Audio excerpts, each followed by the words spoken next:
Yerusalem. Ternyata kedua menantunya, baik itu Rut maupun Orpa, mereka bersikukuh mau ikut kembali ke bangsanya Naomi, ke Allahnya Naomi. Di awal-awal saudaraku, cinta masih berjalan. Perhatikan baik ini. Di awal-awal cinta masih dipegang oleh Rut dan Orpa. Kami tetap ikut apapun yang terjadi, kami tetap ikut. Tapi ketika Naomi mulai menjelaskan fakta-fakta, bagaimana mungkin kalian mau ikut saya, padahal saya ini sudah pahit hidupnya, sudah marah. Tangan Tuhan teracung kepadaku. Itu pendapat dari Naomi tentang apa yang terjadi dalam hidupnya. Aku ini, kalaupun malam ini menikah, saat ini menikah, masa kalian tunggu sampai besar dulu? Nanti kalian akan menikah dengan anak yang kulahirkan, kalau memungkinkan itu terjadi. Jadi Naomi di sini menceritakan fakta-fakta. Gak ada gunanya, gak ada manfaatnya, gak ada faedahnya kalian ikut dengan aku.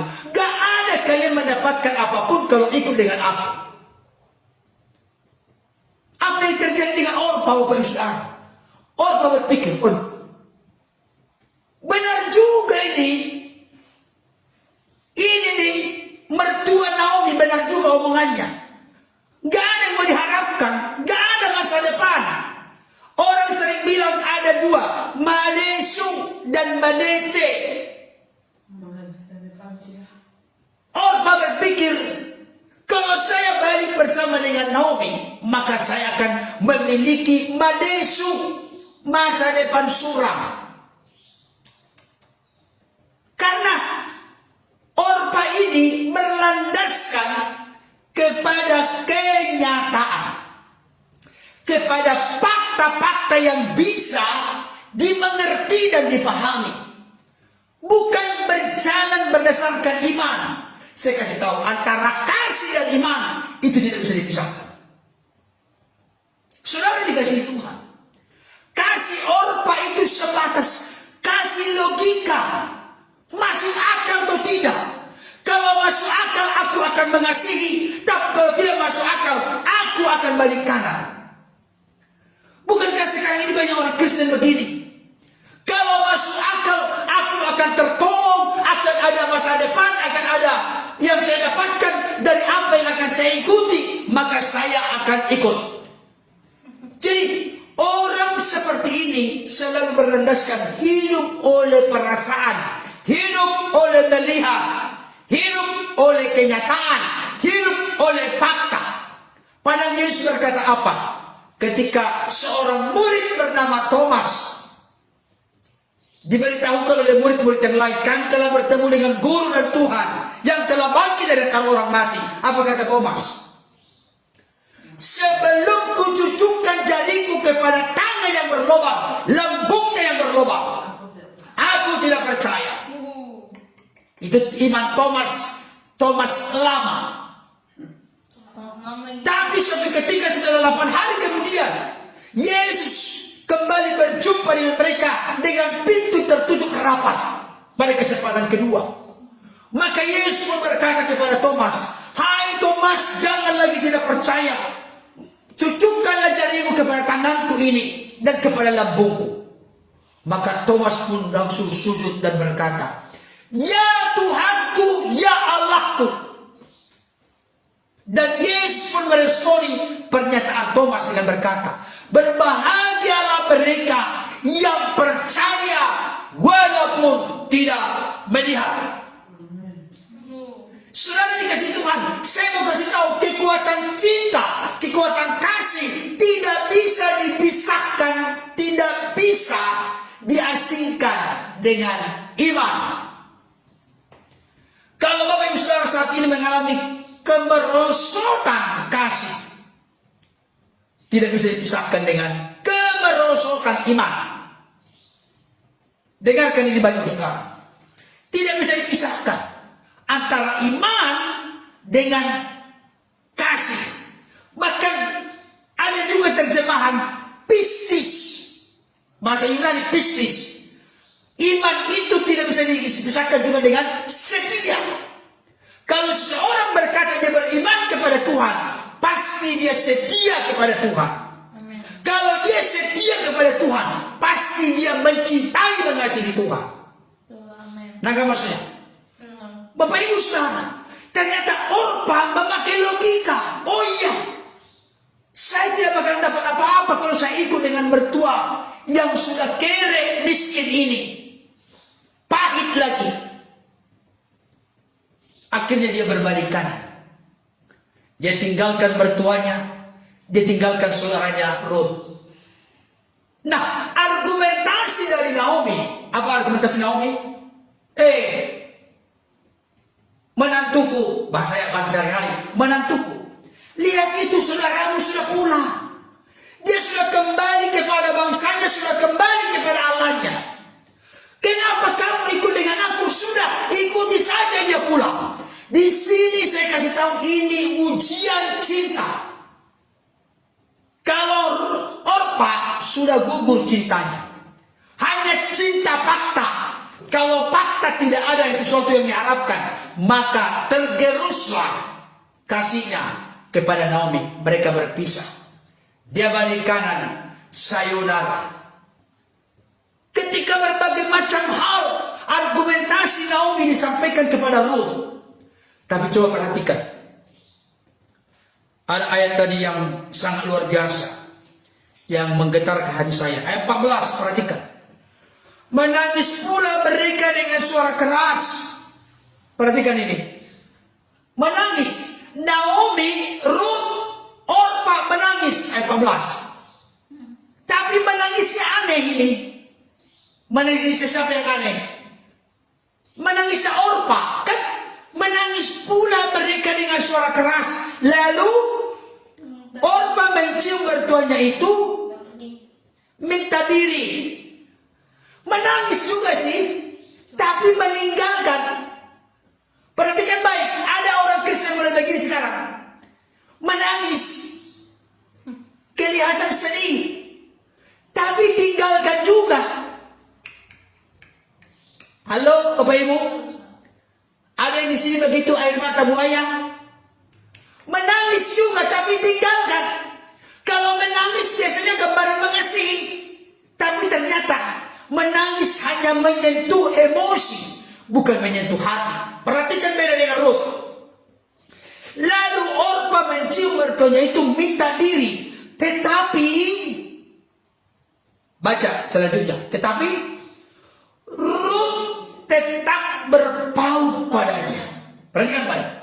Kalau kekuatan cinta membuat tetap berpaut, tetap melekat, tetap menyatu, fakta kenyataan yang dipaparkan oleh Naomi tidak bisa menggagalkan, menggugurkan cinta kasih Ruth kepada mertuanya.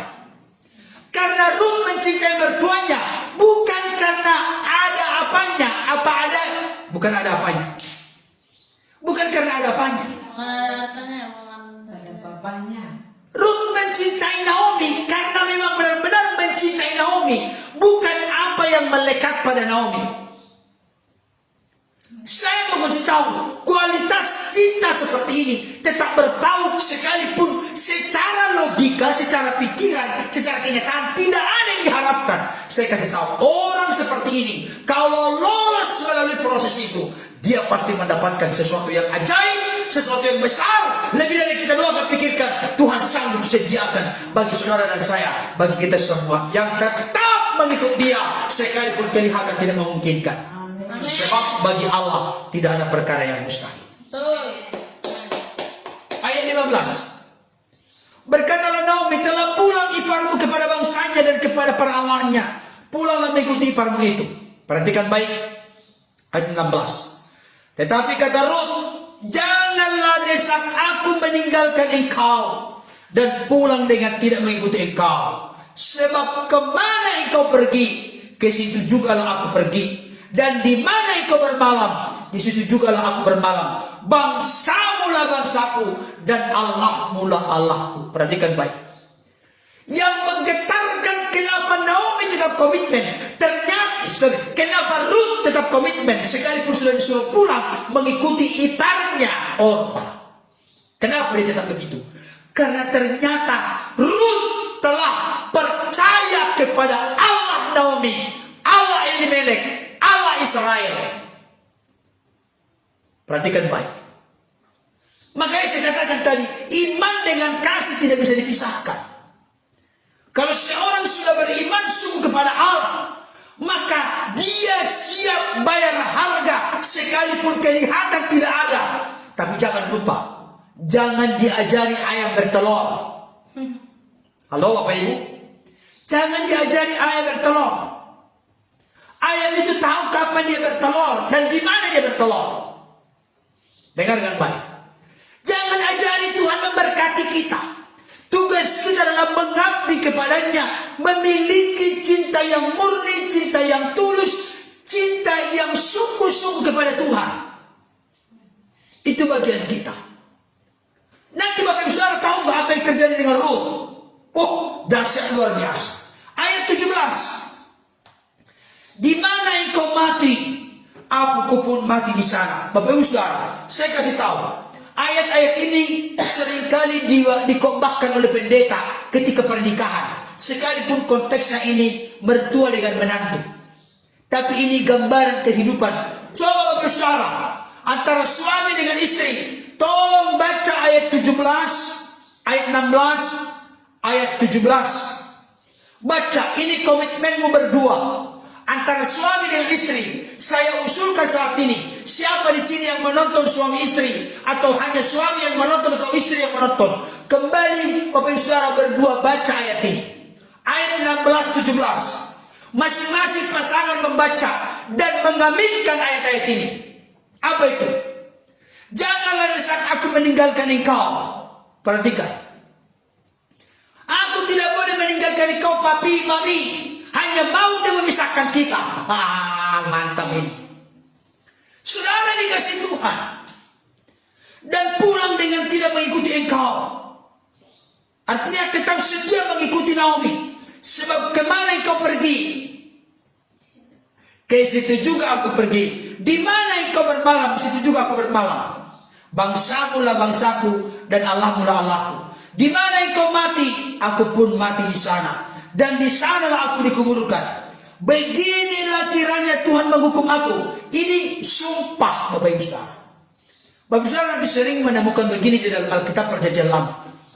Beginilah kiranya Tuhan menghukum aku. Artinya dia bersumpah. Seseorang bersumpah tidak main-main. Kita bersumpah demi nama Tuhan. Tidak boleh sembarangan mengucapkan janji, ikrar demi nama Tuhan. Tidak boleh main-main. Itulah yang diucapkan oleh seorang Ruth kepada mertuanya. Beginilah kiranya Allah menghukum aku. Bahkan lebih daripada itu, jikalau sesuatu apapun memisahkan aku dari engkau, selain daripada maut. Waduh. Ini kata-kata yang dipakai ketika memberkati suami istri. Apa yang dipersatukan oleh Allah tidak boleh diceraikan oleh manusia. Hanya maut yang memisahkan. Ini ayatnya. Sekalipun di konteks mertua dengan menantu. Tapi cinta kasih yang sangat tulus. Kemampuannya, kekuatannya begitu dahsyat. Maut yang bisa memisahkan. Inilah cinta kasih. Saya berdoa dan berharap Bapak Ibu Saudara, pasangan suami istri, pegang teguh ini. Pegang teguh. Katakan kepada suamimu, hanya maut papi yang memisahkan kita. Katakan kepada istrimu, hanya maut mami yang memisahkan kita. Ada masalah, ada pergumulan. Jangan hal itu membuat keluarga menjadi bubar. Jangan Bapak Saudara. Di sini juga demikian. Ruth tidak mau mendapatkan, tidak ada masa depan yang cerah secara akal, secara kenyataan, secara fakta. Tapi dia berkata kepada mertuanya Naomi, hanya maut yang memisahkan kita. Perhatikan baik.